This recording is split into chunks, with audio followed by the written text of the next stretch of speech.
Hello students, welcome to this video lecture on isometric views.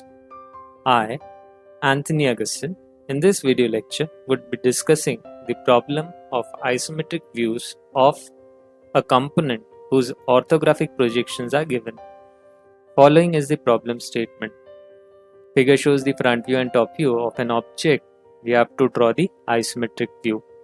In isometric view, the true lengths are taken along the isometric axis. So here the front view and top view are given. Important point is point O, which represents the origin, and this origin, which is shown in top view as well as front view, we have to take as the starting point for marking the isometric axis, and all the lengths would be taken from the origin. The maximum height is 50, the depth of the object is 60, and the length is 100 mm. So with this dimension values, we'll proceed to the actual problem solving. The actual problem solving starts with study of the dimensions of the component. We'll start with a rough sketch with point O as the origin and starting point. So I'll take the dimensions on the isometric axis. Point O is the starting. I draw the rough sketch of isometric axis, 100 mm length. Depth I'll take 60 from the top view, and height I take 50 mm from the front view. I'll be drawing iso lines parallel to axis through all these points which I have taken, and I find the cuboid with the maximum dimensions of the component. So the whole component would be lying inside this cuboid which I have constructed. Now, looking from the front, as indicated by the arrow which I have drawn, I'll be drawing the front view, and the arrow indicates the direction of front view from where I am viewing the object. So I'll start with the sketch of the front view on the front view plane. So the tapered part I am drawing first, and the outline which is continuous semicircle, and this is the front portion. Now, because of this edge which I am indicating, there is a change of plane. So this triangular part lies on the back side. So therefore I go into the top view plane now and try to find the edges which match the front view. So these edges which I have matched, I draw dark, and the back side is lying on a lower plane. So this portion which I have obtained from the top view, I am drawing on the lower plane. Okay. Next, I draw a sketch of the triangular portion, and this is how I can draw the sketch of the triangle which appears in the front view. I erase the outline of the cuboid and try to finish the rough sketch which I will be using for construction of my problem. So this is the rough sketch which I have obtained, and now I'll move on with the actual isometric view problem solving with true lengths.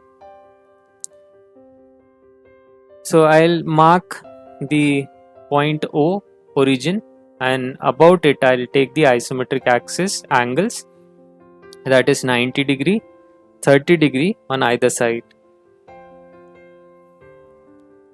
Then from point O, which is the origin, I'll draw the axis line as shown.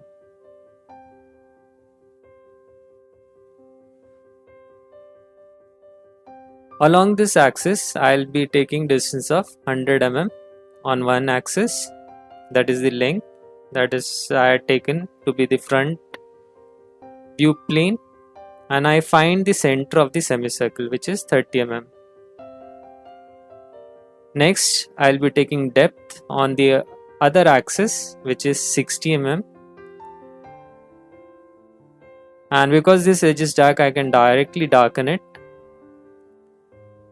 I'm using the rough sketch now, and now I am drawing the vertical height of 50 mm along the vertical. So I know that along the vertical 20 mm edge is there, which I directly make it dark. Now through these points which I have marked, I draw isolines, lines parallel to axis, and find the cuboid as shown.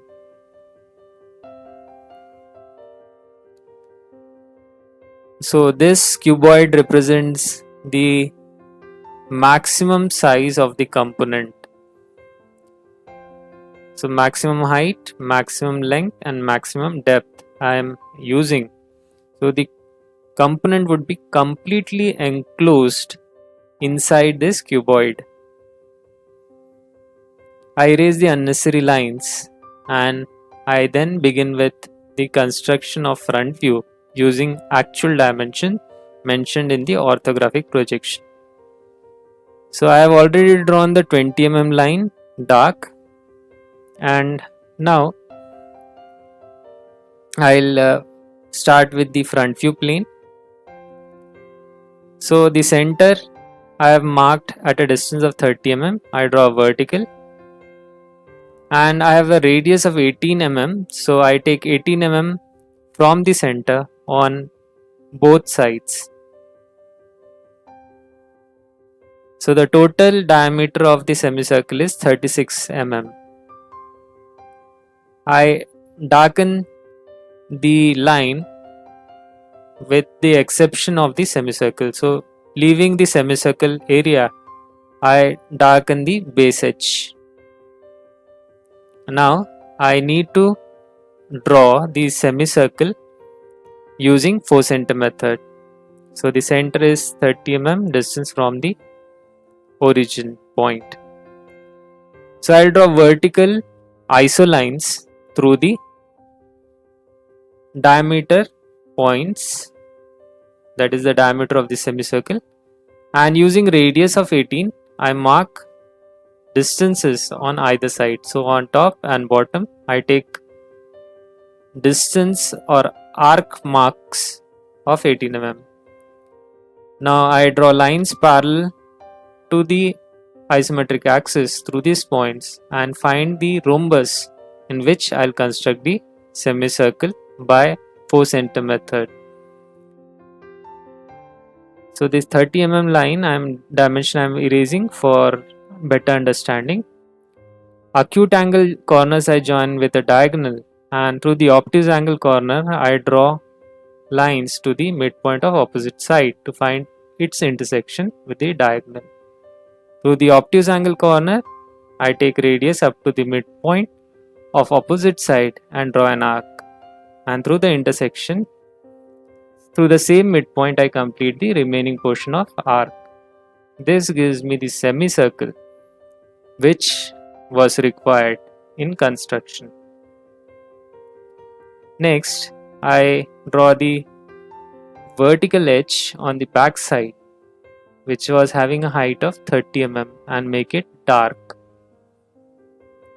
Now this edge, when I measure 100 minus 60, gives me a length of 40 mm. So I draw along ISO line, I take a measurement of 40 mm and I darken it. So I darken that edge of 40 mm length. Next, I draw vertical so that the maximum height is reached on the front plane. So I have found the topmost point or the topmost edge. So the distance edge I have to move now is 30 mm. So I measure this distance of 30 mm, and now I have got a corner which I join to the earlier corner which I had marked from the origin 20 mm above. So now I move on to the top view, which in which I'll find the edge that needs to be drawn. So this edge I am taking distance of 15 mm along the isoline, and from this corner I draw dark lines like this on both sides because the object is symmetrical. Backside edge I darken it as shown, and now I have to draw verticals. So using isolines I draw verticals up to the top of cuboid and draw this edge dark. Next, parallel to this line I draw a line like this, and using isoline I find the intersection as shown. So I have got the triangular point. I use the isoline to make the edges for the remaining portion of the component.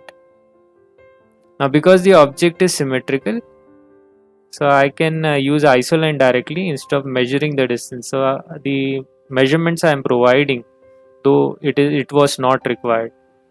I draw isoline through the edge which I have found and take a distance of 15 mm, mark it. And then using isoline I complete the edge. Next, I'll be drawing dark line through that edge on the other side and joining it with the lower corner as shown.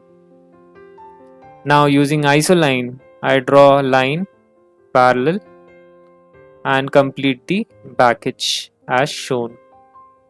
So I am making full use of isolines. I am not taking measurements as such. Now the back portion, the distance is 20, 20 and 20. So I draw an isoline again through the back corner and take a distance of 60 mm with divisions of 20 on it, 20, 20, 20. So, and then I'll be taking distance of 30 mm for the slot. So this is an isoline on which I'll measuring 30 mm, another isoline and the third isoline which represent the backside edge. So I'll darken it for the portion that is visible. So 30 mm slot goes behind this edge, so I need this would have been the actual edge, but it is not visible from this direction. So I'll darken the visible edges. So I darken these two edges, and then the slot edge which is visible I darken it, and finally I draw a vertical through the edge of the slot.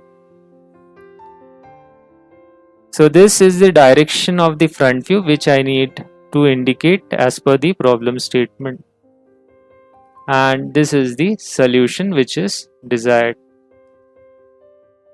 So I hope you are able to solve the problem using this video lecture. Thank you for your patient listening.